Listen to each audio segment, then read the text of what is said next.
voulez vous lever pour la lecture de la parole?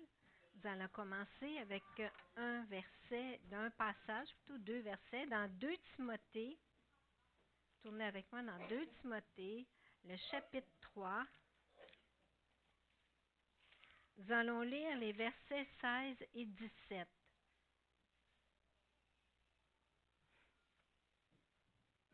Toute écriture est inspirée de Dieu et utile pour enseigner, pour convaincre, pour corriger, pour instruire dans la justice, afin que l'homme de Dieu soit accompli et propre à toute bonne œuvre.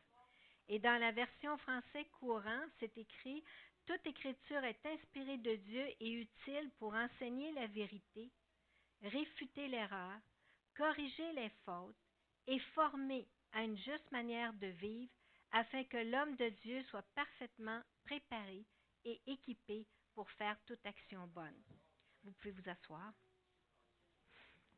C'est ce que nous allons faire ce matin. Nous allons enseigner la vérité et réfuter l'erreur. Ce sera un enseignement qui s'étalera sur 2 dimanches, cette semaine et la semaine prochaine. Le titre est « L'Église catholique romaine à la lumière des Saintes Écritures ». Il y aurait beaucoup de choses à dire sur ce sujet, mais comme nous sommes limités dans le temps, l'enseignement va être condensé. Mais pour ceux qui désirent avoir l'enseignement intégral, eh bien, vous avez qu'à venir à la fin du culte et on pourra s'arranger. J'ai une version intégrale que je pourrais vous remettre. Donc, précisons d'abord que c'est l'institution appelée Église catholique romaine et non les personnes que nous allons voir. Et ce n'est pas pour dénigrer ou ce n'est pas une attaque ou quoi que ce soit, ne le percevez pas de cette façon-là. C'est simplement prendre la doctrine, l'institution même de l'Église catholique romaine et la voir à la lumière des Saintes Écritures. Parce que si nous croyons qu'ils sont sauvés, nous n'allons pas leur témoigner. Mais si nous comprenons qu'ils sont dans l'erreur, alors oui, ce sont des âmes que nous devons avoir à cœur d'aller chercher pour le royaume de Christ. Alors, pourquoi un tel enseignement?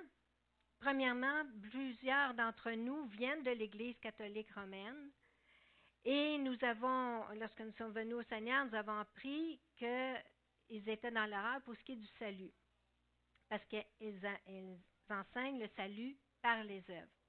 Mais il y a beaucoup d'autres erreurs qu'ils enseignent et nous ne sommes pas au courant et c'est bon de le connaître. Deuxièmement, parce que la région où nous sommes, le Québec, et en particulier la région de Lanaudière, où nous sommes situés ici à l'Assomption, est très, très catholique. Nous annonçons l'Évangile à ces gens qui peuvent être bien ancrés dans leurs croyances, même s'ils ne sont même pas pratiquants. Nous n'avons pas à les convaincre parce que c'est le Saint-Esprit qui le fait. Nous n'avons pas non plus à avoir des discussions vaines. Mais parmi ces gens, parmi eux, il y en a qui sincèrement recherchent la vérité et qui vont poser des questions. Eh bien, il faut être outillé pour leur répondre, pour les amener à la lumière de Christ. Troisièmement, parce que l'Église catholique n'a jamais été aussi séductrice que dans ces derniers temps. Son discours est « Nous sommes tous des enfants de Dieu et nous devons regarder à ce qui nous unit et non à ce qui nous divise. » Beaucoup d'églises évangéliques ont déjà été séduites.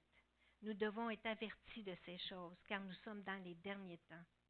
Christ revient bientôt et ce n'est pas l'Église catholique qu'il revient chercher. Quatrièmement, parce qu'il est de notre devoir de réfuter l'erreur et d'enseigner la vérité, comme nous venons de le lire dans Timothée, et comme dans plusieurs autres passages de la Bible, c'est mentionné aussi. Donc, cet enseignement se divise en 15 points. Le premier point, on commence par le commencement. Quelle est l'origine de l'Église catholique romaine? L'Église catholique proclame être l'Église du commencement, celle du livre des Actes, celle que Christ a fondée. En utilisant l'adjectif catholique, qui vient du grec katholikos et qui signifie universel, elle affirme être la seule véritable Église de Christ. Qu'en est-il réellement? Tout d'abord, qu'est-ce que l'Église?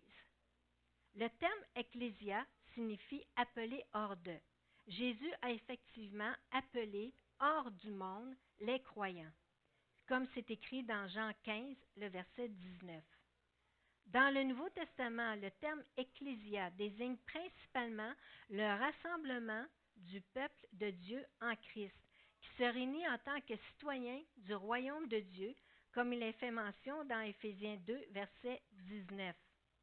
L'Église de Jésus-Christ n'est ni un bâtiment, ni une dénomination, ni une institution, mais une assemblée de croyants nés de nouveau.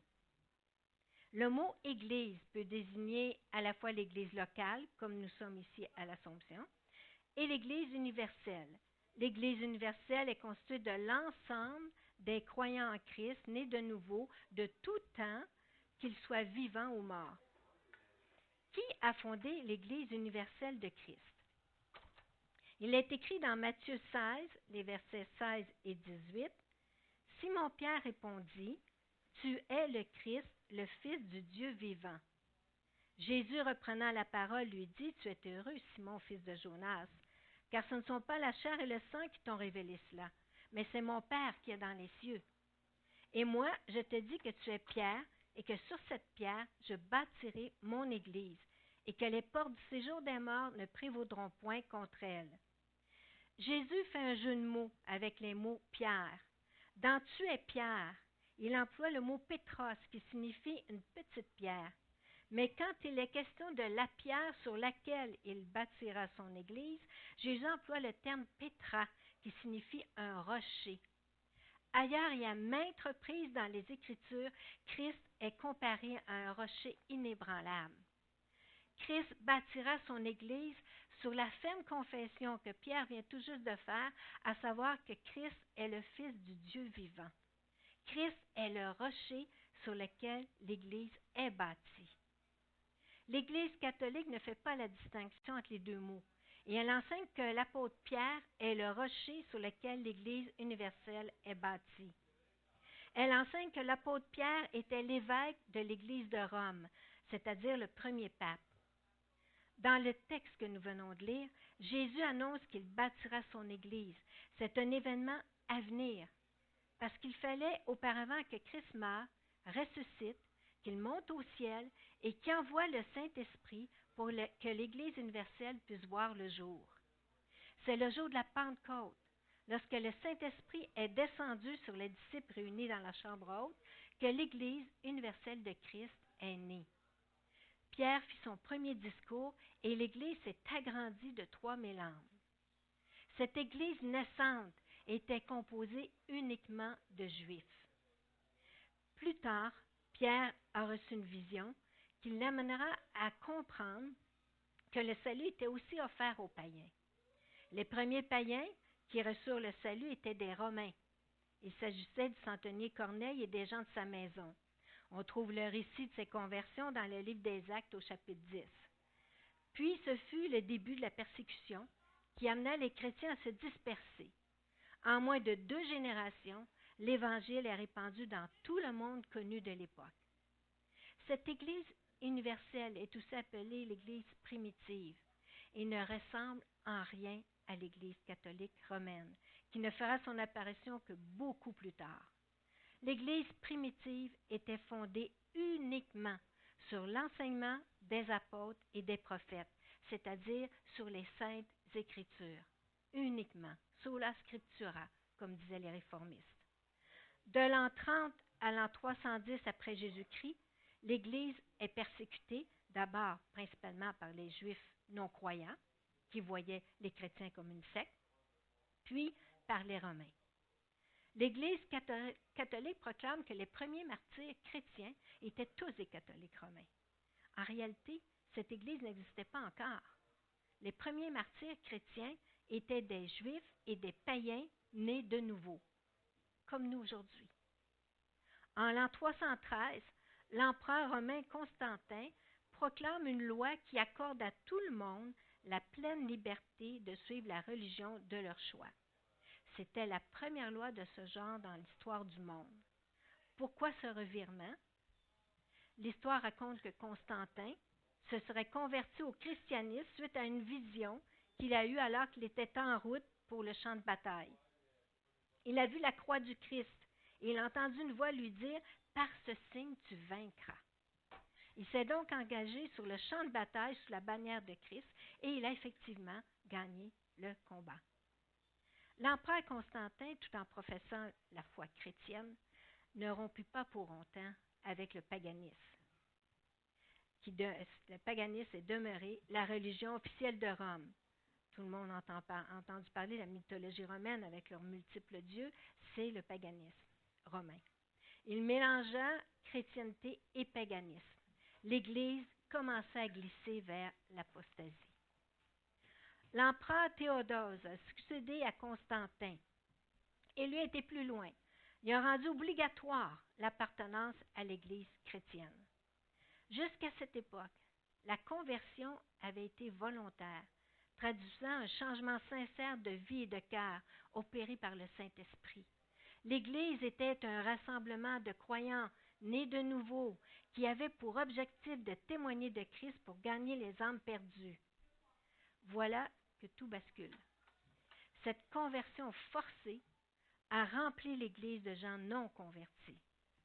C'est là le début de l'Église catholique romaine, telle que nous la connaissons aujourd'hui, c'est-à-dire une Église où se mélangent le christianisme et le paganisme. L'empereur Théodose alla encore plus loin, en supprimant toutes les autres religions par la force et en interdisant le culte des idoles.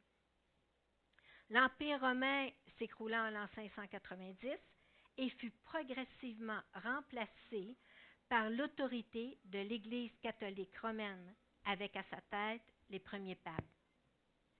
Toutefois, la pression venant des païens était forte. Obligés de se convertir au christianisme, il n'y avait pas eu de changement de cœur, ils étaient obligés. Ils voulaient conserver leurs rituels et leurs coutumes. Puis afin de les satisfaire, l'Église se transforma progressivement en incluant des fêtes et des rituels païens à ses traditions chrétiennes. Par exemple, le culte qui était simple au départ, avec les premiers disciples, l'Église primitive, il a évolué pour devenir des cérémonies élaborées, pompeuses, imposantes, avec des vêtements qui ressemblaient au culte célébré dans les temples païens. On commença à bâtir d'immenses églises richement ornées d'art, qui ne sont pas sans rappeler les temples des divinités païennes. On remplaça les anciens dieux romains par les nouveaux dieux du christianisme, que sont tous les saints catholiques, pour lesquels on érige des statues. Tout cela n'a rien à voir avec la véritable Église de Christ. Le deuxième point, la structure organisationnelle de l'Église catholique romaine est-elle biblique? L'Église catholique est une hiérarchie dont le chef suprême est le pape. Une hiérarchie fondée sur des rapports de subordination selon les pouvoirs et la position de chacun. Au sein de l'Église catholique, nous nous retrouvons en premier le pape, en dessous les cardinaux, les archevêques, les évêques, les prêtres, les diacres, les moines et les religieuses. Cette hiérarchie forme ce qu'ils appellent le clergé, qui vient du mot clerc qui signifie homme d'église. Les autres fidèles de l'Église catholique qui ne sont pas ordonnés sont appelés laïcs et comprennent tous les catholiques qui ont reçu le baptême. La direction universelle de l'Église est assumée par le pape et par l'ensemble des évêques qui se réunissent en concile sur convocation du pape. Et c'est là qu'ils décident des dogmes de l'Église catholique. Et on va voir plus tard au niveau de la doctrine. Le pape est l'évêque de Rome, parce qu'il y a beaucoup d'évêques dans la religion catholique, mais l'évêque de Rome, c'est celui qui est le pape, considéré comme étant le successeur de Saint-Pierre, et à ce titre, il est le premier des évêques et doit veiller à l'unité de l'Église. Dans le point suivant, nous allons parler de la papauté de manière plus détaillée. Maintenant, j'aimerais qu'on se concentre surtout sur le principe même d'une hiérarchie au sein de l'Église de Christ. Ce principe va totalement à l'encontre des Saintes Écritures. L'Église de Jésus-Christ est composée de deux éléments. La tête, qui est Jésus, et le corps, qui sont les croyants nés de nouveau. Ces derniers sont appelés à être en hiérarchie, en autorité un sur l'autre? Non, à être serviteurs les uns des autres. C'est ce que Christ a enseigné. Lorsque les disciples s'interrogeaient à savoir lequel serait le premier, Jésus leur a répondu que celui qui voulait être le premier soit le serviteur de tous. Ça, c'est dans Marc 9, verset 35, et dans Marc 10, les versets 42 à 44. Lorsque Jésus lava les pieds de ses disciples, dans Jean 13, les versets 13 à 17, il ne leur donnait pas un rituel à répéter, mais un enseignement sur le service les uns envers les autres et sur le fait de ne pas se considérer comme étant au-dessus des autres. Dans les écrits des apôtres, nous retrouvons constamment cette pensée d'être au service des autres en toute humilité et par amour les uns pour les autres. L'organisation que nous retrouvons dans l'Église primitive, avec différents ministères et dons, n'était pas basée sur la hiérarchie, mais sur le service et le don de soi. La structure de l'Église de Christ est simple. À travers le Nouveau Testament, nous retrouvons principalement les fonctions d'anciens et de diacres. Les termes évêques, anciens et presbytes désignent tous la même fonction, celle de diriger l'Église locale et de paître le troupeau, d'où l'appellation pasteur. Pierre ne se considérait pas comme étant au-dessus des autres. Il écrit dans 1 Pierre 5, versets 1 à 4, « Voici les exhortations que j'adresse aux anciens qui sont parmi vous, moi, ancien comme eux. » Il se met au même niveau. « Témoins des souffrances de Christ et participants de la gloire qui doit être manifestée. Paissez le troupeau de Dieu qui est sous votre garde, non par contrainte, mais volontairement, selon Dieu. Non pour un gain sordide, mais avec dévouement. Non comme dominant sur ceux, ne pas les dominer, sur ceux qui vous sont échus en partage, mais en étant les modèles du troupeau. » C'est très différent comme pensée. « Et lorsque le souverain pasteur paraîtra, vous obtiendrez la couronne incorruptible de la gloire. » Il s'agit d'un ministère de service et d'amour, et non de domination sur les membres de l'Église. Quant aux diacres, ils exercent un ministère en faveur des saints, puis le terme original grec diakonos signifie serviteur. Les diacres sont impliqués dans le service et les tâches matérielles de l'Église. Le Seigneur a aussi pourvu des dons en hommes pour l'édification de son Église. Il est écrit dans Éphésiens 4, versets 11 et 12. Et il a donné les uns comme apôtres, les autres comme prophètes, les autres comme évangélistes, les autres comme pasteurs et docteurs, pour le perfectionnement des saints en vue de l'œuvre du ministère et de l'édification du corps de Christ. Rien, absolument rien, dans les Écritures ne laisse sous-entendre qu'il y ait des positions supérieures ou inférieures au sein de l'Église de Christ. Au contraire, nous sommes tous un en Christ et serviteurs les uns des autres. C'est ce que l'apôtre Paul explique dans son épître aux Romains, le chapitre 12, les versets 3 à 5. Troisième point, qu'est-ce que la papauté? Papauté vient du mot pape. La papauté est-elle vraiment l'héritage de l'apôtre Pierre?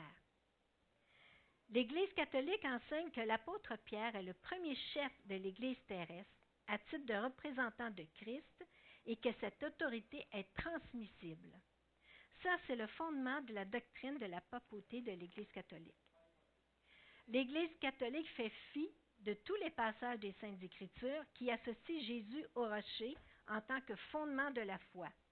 Il est écrit dans 1 Corinthiens 3, verset 11, « Car personne ne peut poser un autre fondement que celui qui a été posé, savoir Jésus-Christ. » En affirmant que Pierre est le roc sur lequel l'Église est bâtie, l'Église catholique pose un autre fondement que Jésus-Christ. Jésus est non seulement le fondement de l'Église, mais il en est aussi la pierre angulaire. Cette pierre est essentielle pour maintenir l'édifice. À la base, avant de monter un édifice, on mettait une pierre angulaire, une pierre d'angle, en angle, comme ça. Et après, les autres pierres étaient posées. Et c'est écrit dans Éphésiens 2, versets 20 et 21, « Vous avez été édifiés sur le fondement des apôtres et des prophètes, Jésus-Christ lui-même étant la pierre angulaire. En lui, tout l'édifice bien coordonné s'élève pour être un temple saint dans le Seigneur. » Nous voyons dans ce passage que l'Église est fondée sur Christ, qui est la pierre principale, et sur l'enseignement des apôtres et des prophètes, qui constituent les pierres d'assises qu'on appelle de ce fondement. Vous avez la pierre d'angle, puis les pierres qui forment les premières rangées pour le fondement du bâtiment, c'est ça les pierres d'assises. Ça, donc c'est l'église est posée sur la principale, la pierre principale, la pierre d'angle. Les pierres d'assises, c'est le fondement, l'enseignement des apôtres et des prophètes. C'est l'image que le Seigneur a donnée pour son Église. L'apôtre Pierre n'est pas expressément nommé ici. C'est l'enseignement des apôtres. Il n'a pas de rôle plus important que les autres apôtres. L'idée que Pierre soit supérieur aux autres n'a aucun fondement biblique. Par ailleurs, les historiens identifient Jacques comme pasteur senior de l'Église de Jérusalem et identifient Jean comme pasteur senior de l'Église d'Éphèse. Et Pierre, même s'il était présent au tout début de la formation de l'Église à Jérusalem, il n'a jamais été le pasteur senior. Il a préféré laisser cette fonction, la charge, à Jacques, parce que lui voulait se concentrer sur le ministère d'apôtre et d'évangéliste. Donc, que ce soit dans le Nouveau Testament ou dans les écrits historiques, il n'y a aucune preuve que Pierre ait été à un quelconque moment évêque de Rome. Et Pierre n'a jamais revendiqué l'autorité sur l'Église universelle de Christ. Quand la papauté a-t-elle commencé? La papauté s'est développée graduellement. Elle est apparue pour la première fois comme une puissance mondiale au VIe siècle et elle a atteint son point culminant au XIIIe siècle. Puis, son pouvoir n'a cessé de décliner lentement jusqu'à nos jours. Maintenant, nous voyons son influence remonter progressivement, mais sous un aspect différent. Ce n'est plus par la force qu'elle s'impose, mais par un pouvoir de séduction, se voulant l'initiatrice de l'unité et de la paix universelle entre les religions et les États. Le mot pape est dérivé du grec papa, qui signifie père. Au commencement, il était appliqué à tous les évêques, mais c'est vers l'an 100 que son utilisation a été restreinte à l'évêque de Rome. C'est à ce moment-là que le terme pape prit le sens d'évêque universel. L'idée que l'évêque de Rome puisse avoir autorité sur l'Église tout entière ne grandit que très lentement et elle fut contestée à chaque étape de son développement. En l'an 857 est paru un livre intitulé Les décrets du pseudo-Isidore. Ce livre contenait des documents prétendant être des lettres et des décrets d'évêques et de conciles des 2e et 3e siècles. Tous ces documents visaient à exalter le pouvoir du pape. Nicolas Ier s'est appuyé sur ses écrits pour être le premier pape à porter une couronne, symbole visible de son autorité universelle. Mais en réalité, ce livre a été la fraude littéraire la plus colossale de toute l'histoire. Tout ce qui était écrit dans ce livre était faux. Mais cela n'a été démontré que plusieurs siècles plus tard, en 1628. Malgré cela, ce livre qui renforçait la papauté reste encore aujourd'hui, pour une large part, la base du droit canonique de l'Église catholique, même si on sait aujourd'hui que tout était faux dans ce livre. Le pape Innocent III au XIIe siècle fut le plus puissant de tous les papes. Il s'arrogea les titres de vicaire, vicaire veut dire remplaçant, vicaire de Christ, vicaire de Dieu, souverain suprême de l'Église et du monde. Il revendiqua le droit de dépouiller les rois et les princes de leur autorité et proclama que toutes choses sur la terre, dans le ciel et dans l'enfer lui sont soumises. Cela ne nous rappelle-t-il pas les paroles du Seigneur dans Matthieu 28, verset 18? Jésus s'étant approché leur parlant ainsi, « Tout pouvoir m'a été donné dans le ciel et sur la terre. » C'est à Christ que le pouvoir a été donné, pas à un homme, pas à un pape. Innocent III fut aussi le plus cruel des papes. C'est lui qui institua l'Inquisition. L'Inquisition était un tribunal de l'Église pour la détection et la punition des hérétiques. Qu'est-ce qu'un hérétique? Un hérétique, c'est quiconque remettant en question l'enseignement de l'Église catholique et l'autorité du pape. C'était ça, un hérétique. Alors, toute personne soupçonnée d'hérésie était susceptible d'être torturée. L'inquisiteur prononçait la sentence et livrait la victime aux autorités civiles pour être emprisonnée à vie ou brûlée vive. Les biens de la victime étaient ensuite confisqués et répartis entre l'Église et l'État. L'Inquisition fut le principal instrument de la papauté pour écraser la réforme. Par exemple, entre 1540 et 1570, pas moins de 9 millions de protestants, 9 millions, furent mis à mort dans la guerre d'extermination que le pape mena contre les Vaudois au sud de la France. La papauté s'est maintenue au pouvoir par la force et l'effusion de sang. Les croisades contre les musulmans et les juifs en Palestine ont fait des milliers de morts. L'Inquisition tortura et tua des millions d'innocents. Mais il est à noter qu'aucun des papes que l'on dit saints et infaillibles ne s'est repenti de ces crimes commis par l'Église catholique lors de l'Inquisition. Les choses commencèrent à changer avec le Concile de Vatican II en 1962. Par exemple, on autorisa la possession et la lecture de la Bible et on reconnut la liberté religieuse de tous les hommes. Nous voyons par ces changements que l'Église catholique cherche à reconquérir sa place dans le monde. Ne parvenant pas à éradiquer la réforme, merci Seigneur, que Saint-Esprit a fait en sorte que la réforme n'a pas été éradiquée, comme ça on a eu reçu, nous, la vérité. Et elle n'a pas réussi non plus à convertir les adeptes des autres religions. Donc, elle cherche maintenant à les rallier sous la bannière de l'amour, de la paix et de la liberté religieuse. À première vue, ces intentions sont honorables. Malheureusement, elles se font au détriment de la vérité biblique et sabotent tout effort d'évangélisation véritable afin d'amener les âmes à Christ et au salut éternel. Comme il est écrit dans le psaume 5, le verset 10, « Car il n'y a point de sincérité dans leur bouche, leur cœur est rempli de malice, leur gosier est un sépulcre ouvert, et ils ont sur la langue des paroles flatteuses. » Venez avec nous, unissons-nous. Mais sous quelle bannière? Que fait-on de la vérité?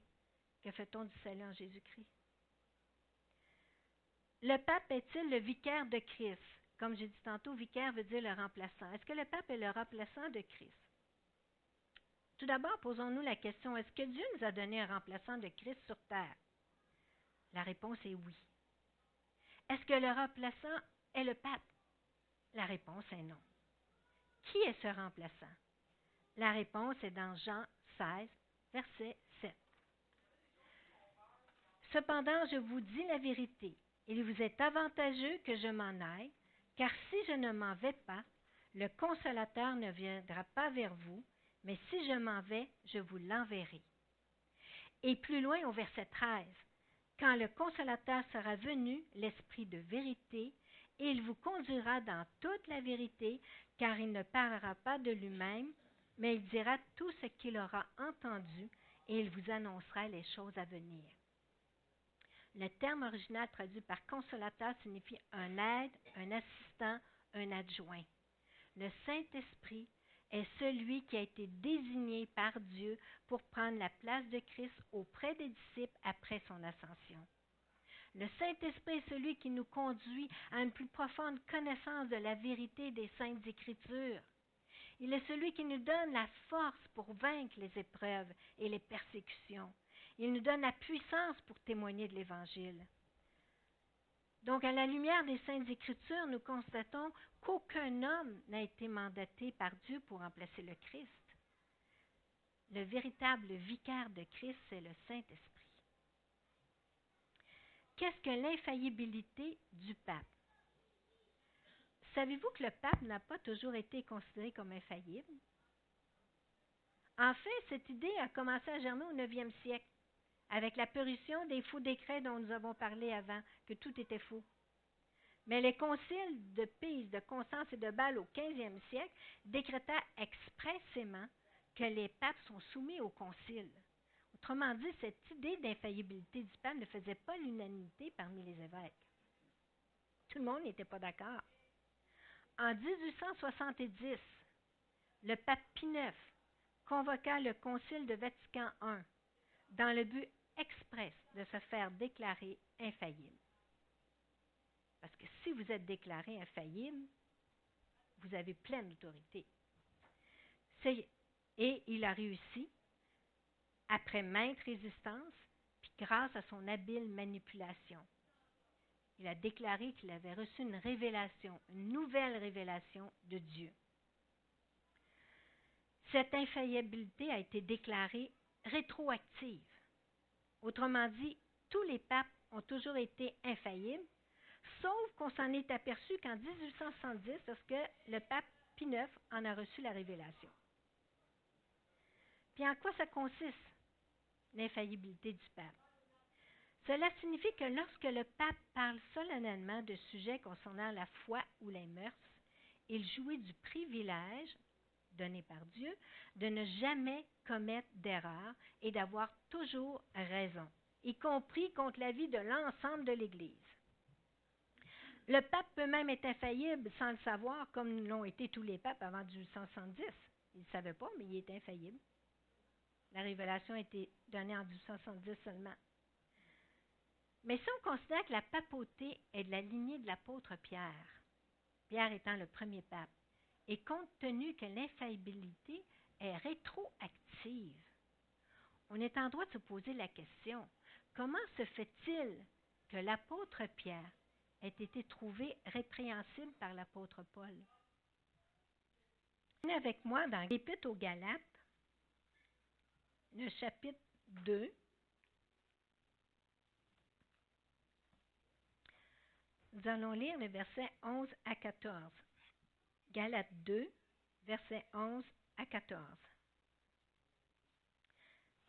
Mais lorsque Céphas c'est le nom araméen de Pierre, vint à Antioche, je lui ai résisté en face. C'est Paul qui écrit.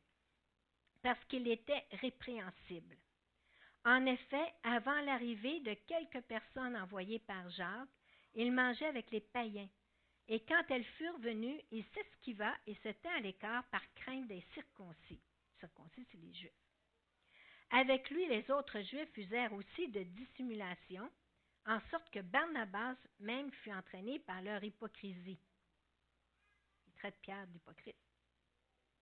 Voyant qu'il ne marchait pas droit selon la vérité de l'Évangile, je dis à Céphas en présence de tous, si toi qui es juif, tu vis à la manière des païens et non à la manière des juifs, pourquoi forces-tu les païens à judaïser?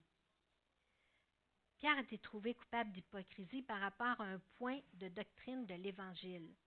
À savoir, faut-il que les païens se convertissent au judaïsme pour être véritablement sauvés? C'était le fond de l'affaire. Donc, Pierre n'était pas infaillible. Dans l'histoire de la papauté, on retrouve aussi des exemples assez ambigus en ce qui concerne l'infaillibilité du pape.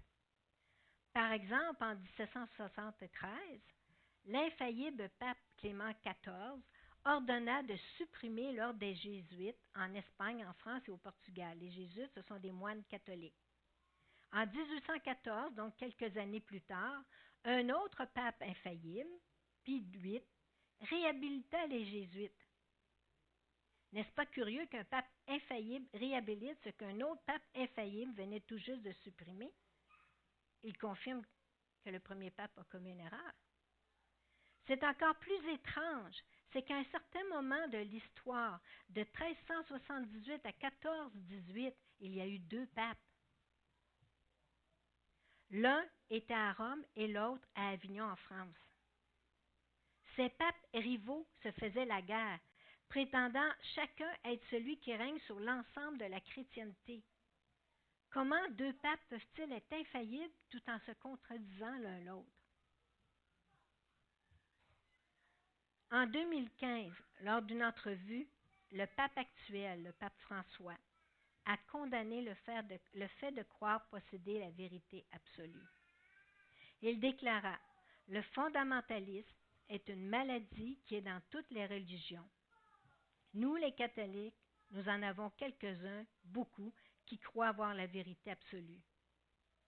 Le fondamentalisme signifie croire en ce qui est fondamental, ce qui est à l'origine des dogmes précis considérés comme la vérité. Comment le pape peut-il être infaillible si la vérité absolue n'existe pas? C'est un non-sens. Mais fort heureusement pour nous, nous savons que la vérité absolue existe. La vérité existe, il n'y en a qu'une seule. Il est écrit dans le psaume 119, verset 160. Le fondement de ta parole est la vérité, et toutes les lois de ta justice sont éternelles. Ce n'est pas une vérité relative.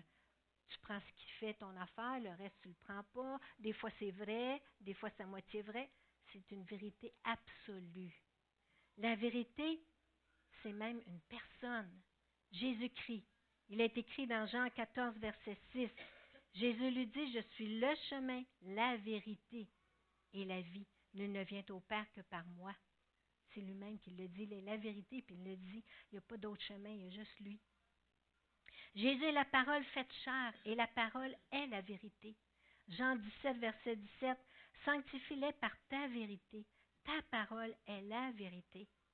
Jésus a dit dans Jean 8, versets 31 et 32, et il dit aux Juifs qui avaient cru en lui, si vous demeurez dans ma parole, si vous êtes vraiment mes disciples, vous connaîtrez la vérité et la vérité vous affranchira. Affranchir, c'est être libéré, libéré des mensonges, libéré des contraintes. Mais Seigneur, merci Seigneur que nous ne sommes pas ignorants de la vérité, car c'est la vérité qui nous libère du péché, de la destruction et de l'emprise de Satan. Alléluia. Le point 4. Quelle est la source de la doctrine catholique romaine? Depuis toujours, l'Église catholique a combattu les Saintes Écritures. Le pape Innocent III, au XIIe siècle, on en a parlé tantôt, c'est lui qui a instauré l'Inquisition, il a interdit la lecture de la Bible dans la langue du peuple. La seule traduction autorisée était en latin, mais la majorité des gens ne lisaient pas et ne comprenaient pas le latin. Donc, ils ne recevaient rien du tout, sauf même pas en chair, parce que les messes étaient dites en latin aussi. Donc, ils étaient, mon peuple périt faute de connaissance. Ils ne connaissaient pas du tout la vérité, ils ne l'entendaient même pas.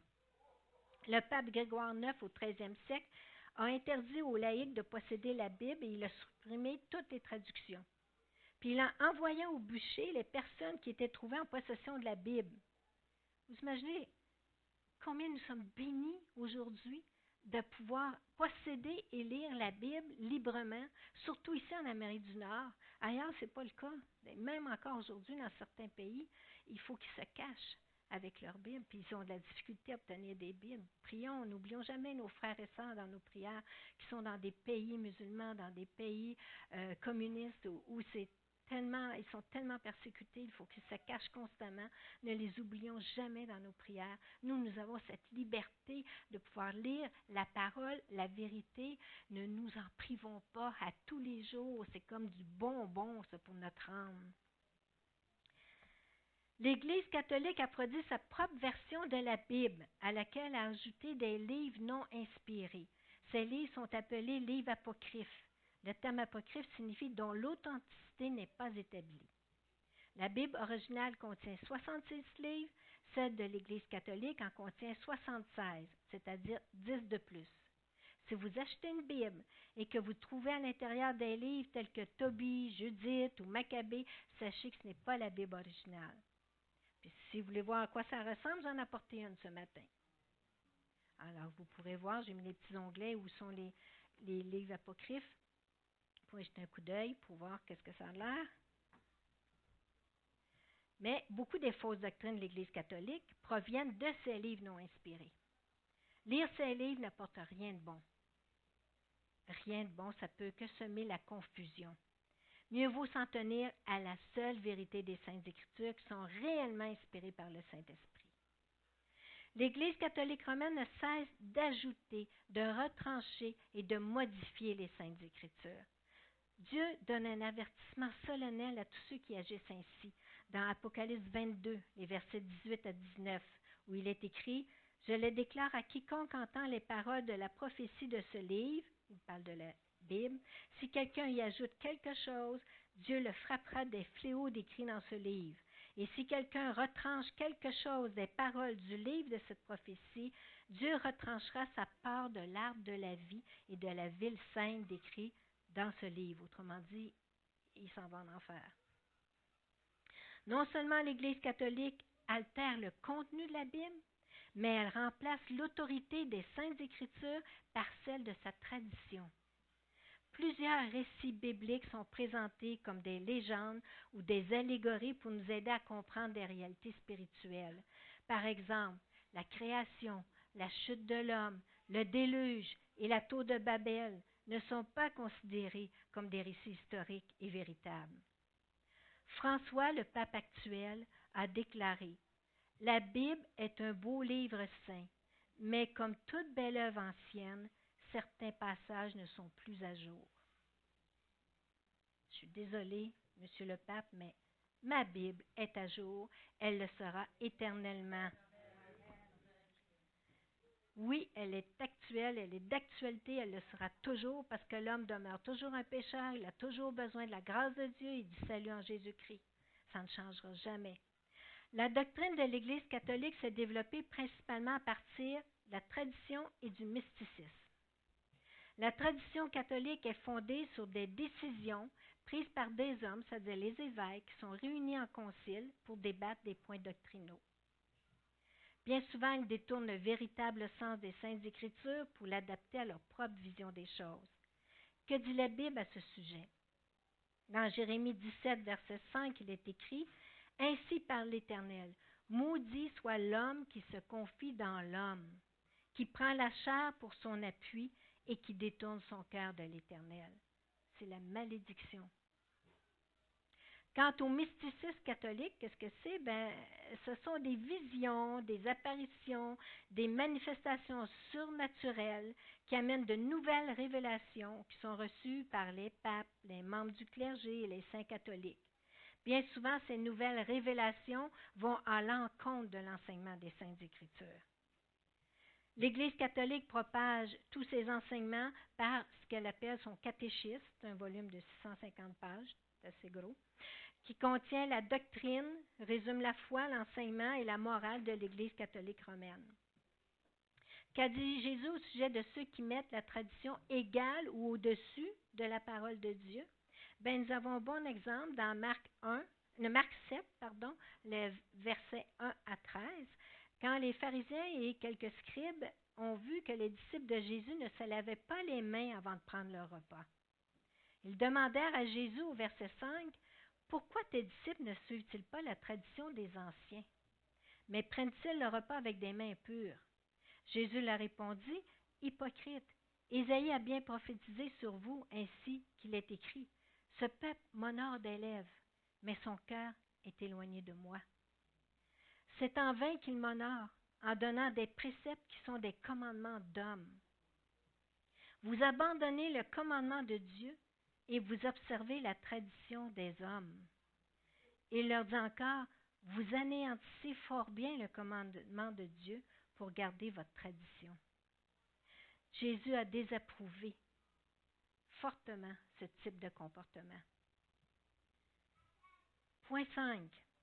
Quel salut est enseigné par l'Église catholique romaine? Voyons d'abord ce que dit la Bible. Dans Jean 3,16, que nous connaissons tous, car Dieu a tant aimé le monde qu'il a donné son Fils unique, afin que quiconque croit en lui ne périsse point, mais qu'il ait la vie éternelle. Croire en Jésus, c'est croire en sa personne et en son œuvre de rédemption pour l'humanité. Romains 10, verset 9. Si tu confesses de ta bouche le Seigneur Jésus, et si tu crois dans ton cœur que Dieu l'a ressuscité des morts, tu seras sauvé. Éphésiens 2, verset 8. Car c'est par la grâce que vous êtes sauvés, par le moyen de la foi. Et cela ne vient pas de vous, c'est le don de Dieu. C'est même précisé, ça ne vient pas de nous, c'est le don de Dieu. Ce n'est point par les œuvres, afin que personne ne se glorifie. Ça ne peut pas être plus clair. Et là, ce ne sont que quelques versets, 3 versets, mais il y en a plein de versets sur le salut en Jésus-Christ, qui est obtenu par grâce au moyen de la foi. Malgré la clarté des textes bibliques, l'Église catholique rejette le salut par la grâce par le moyen de la foi. Elle enseigne le salut par les œuvres et la grâce. La grâce vient de Dieu qui accorde le salut à ceux qui font les œuvres dictées par l'Église catholique. Le salut ne se trouve pas en Christ seulement, mais dans la soumission aux règles et aux sacrements de l'Église. Le catéchisme appelle les sacrements catholiques les instruments principaux pour notre salut. Il y a 7 sacrements: le baptême, la confirmation, l'Eucharistie ou le repas du Seigneur, la réconciliation, qui avant s'appelait la pénitence, l'onction des malades, le mariage et l'ordre. L'ordre, c'est l'ordination d'un membre du clergé. Là encore, il y a divergence par rapport à l'enseignement des Saintes Écritures, parce que dans le Nouveau Testament, Jésus a institué seulement 2 sacrements, c'est-à-dire le baptême d'eau, et la Sainte Seine, qui est le repas du Seigneur. Puis même si ces deux-là se retrouvent dans la liste des sacrements des catholiques, ça n'a vraiment rien à voir. C'est pas du tout la même chose. La version catholique est complètement différente de l'enseignement de Jésus. Que dit la Bible au sujet des œuvres? Elles sont importantes, dans le sens qu'elles sont la manifestation du changement opéré par notre nouvelle naissance en Jésus-Christ. Dans Jacques 2, verset 17-18, il est écrit « Il en est ainsi de la foi. Si elle n'a pas les œuvres, elle est morte en elle-même. Mais quelqu'un dira « Toi, tu as la foi, et moi, j'ai les œuvres. Montre-moi ta foi sans les œuvres, et moi, je te montrerai la foi par mes œuvres. » Autrement dit, si notre foi est sincère, si notre salut est véritable, alors nous le verrons à travers nos œuvres de chaque jour, à travers la façon dont nous parlons, nous agissons, la façon dont nous nous comportons. Ces œuvres représentent notre obéissance à la volonté de Dieu qui est transmise dans sa parole. Les œuvres ne sauvent pas, mais elles sont le résultat du salut. Et elles vont servir de base pour recevoir nos récompenses lorsque nous serons réunis avec le Seigneur. C'est ce que Paul enseigne dans Romains 2, les versets 5 à 8. Le salut par les œuvres, enseigné par l'Église catholique, est une déformation de l'enseignement biblique. Il est à la base de la majorité des religions. L'Église catholique n'est pas une exception. La religion, c'est quoi? C'est la tentative de l'homme de satisfaire la justice de Dieu par ses propres moyens. L'homme religieux refuse de se soumettre aux moyens choisis par Dieu pour le sauver, c'est-à-dire la mort de Jésus-Christ sur la croix. Le salut par les œuvres qui a été établi par les papes infaillibles de l'Église catholique est aujourd'hui remis en question par le pape actuel, qui est lui aussi infaillible. Pendant longtemps, l'Église catholique a proclamé qu'en dehors d'elle, il n'y avait point de salut. Mais avec l'arrivée du pape François, la vision du salut s'est élargie. Peu importe en qui ou en quoi nous croyons, vers quoi nous croyons nous diriger après la mort, car le pape François soutient que quiconque pratique sa religion ou sa croyance avec sincérité et intégrité bénéficiera de la félicité céleste. Pourquoi une telle largesse? Parce que Dieu est d'abord et avant tout amour et accueil de l'humanité. Voilà le message du pape François. Or, l'amour de Dieu ne peut jamais être séparé de sa sainteté et de sa justice. Dieu n'acceptera jamais un pécheur non repentant en sa présence pour l'éternité, même s'il éprouve de l'amour pour lui. Il n'acceptera pas non plus ceux qui ne croient pas en lui ou en son Fils. Il est écrit dans Jean 3, verset 36, « Celui qui croit au Fils a la vie éternelle. Celui qui ne croit pas au Fils ne verra point la vie, mais la colère de Dieu demeure sur lui. » La Bible est très claire. Le pape François déclare que nous sommes tous enfants de Dieu, ce qui est contraire aussi à l'enseignement biblique. Nous sommes tous des créatures de Dieu. Nous sommes tous des descendants d'Adam et Ève. Mais seulement ceux qui acceptent Jésus-Christ comme leur Sauveur et Seigneur deviennent des enfants de Dieu par adoption.